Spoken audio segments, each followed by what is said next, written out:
ఏం చేస్తున్నావమ్మా నువ్వు వెళ్ళి జంతుకులై ముగ్గు జరిపోతే ముగ్గు వేస్తున్నావా? ఇంట్లో బూజు పట్టిందంటే వెళ్ళి దులిపే. మరదలను చూసి 1 year అయింది. ఈ సంవత్సరం అయినా ప్రపోజ్ చేయాలి. చెరువు ఎండిపోయి చేపలు ఏడుస్తుంటే గద్దొచ్చి ఏంటి సగం సేపు వెళ్ళిపోతావేంటి? గద్దొచ్చి గుడ్డు మింగిందని సామెత.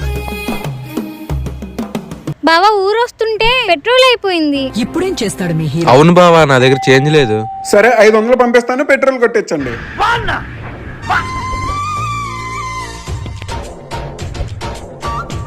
ఇదేం సరిపోద్దమ్మా, ఇంకొంచెం పిండి. ఒరే అది చీమలు కొండ్రా. రే నేనే బెటర్ రా, కాస్త వెనక ముందు ఆలోచిస్తున్నాను. ఏంటి మమ్మీ ఎవడీడు? ఈ పాటికి దగ్గరికి వచ్చేసి ఉంటారు. వచ్చేసారా? వచ్చేసాం బావా, గేట్ తీస్తున్నాం. అయ్యి వచ్చేసారంట. పద పద పద. ఏంటి కనిపించట్లేదు? ఈ పండక్కి నానమ్మ ఇంటికి వచ్చాం. అందరూ 30 సంవత్సరాలు వచ్చేసినాయి కదా, నా పొట్ట లైట్ గా వస్తుంది, రన్నింగ్ ఇన్నింగ్ చేయొచ్చు కదా అని చెప్పినారు. గ్రౌండ్ లోకి వచ్చి ఇప్పుడే ఒక రౌండ్ వేసినా, చెమట్లంతా గొప్ప పోసేసినాయి. 2వ రౌండ్ వేసానా, కాళ్ళన్నీ పట్టేసినట్టు అయిపోయింది. అరే నిజం చెప్పురా, నీ ముఖం చూస్తుంటే నాకేదో తేడా కొడుతుంది. 3వ రౌండ్ వేసినా, నా గుండె చెప్పింది నువ్వు ఆగుతావా నన్ను ఆగిపోమంటావా అని చెప్పింది. అన్నా స్వీట్ ఎంత కేజీ? 500 నా.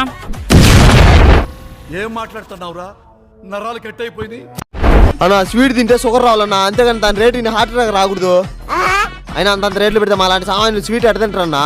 తింటే తిని లేకుండా పోతా ఉండు. పెళ్లి చూపులైన క్యాన్సిల్ చేస్తా కానీ అంత రేటు పెట్టి స్వీట్ కొన్నావు.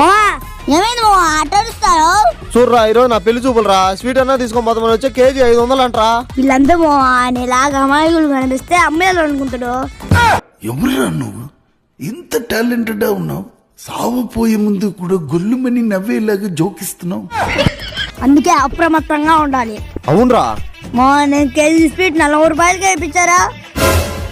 ఇదేంద్రజా ఆఫర్ ఇచ్చినట్టుంది నాక. ఇదేమో కేజీ స్వీట్ 40 రూపాయలే. ఏంద్రా నువ్వు చెప్పింది చక్కరా? అవును అది కూడా స్పీడే కదా. పెళ్ళిళ్ళో కూడా ఈ స్పీడే వేసుకో, డబ్బులు తగ్గుతుంది. అన్నయ్య గారు వెళ్ళిపోమాకండి, అన్నం వడ్డిస్తున్నా. అమ్మ ఎక్కువ పెట్టుకో, నేను కొంచెమే తింటా. 2 మెతుకులే చాలు.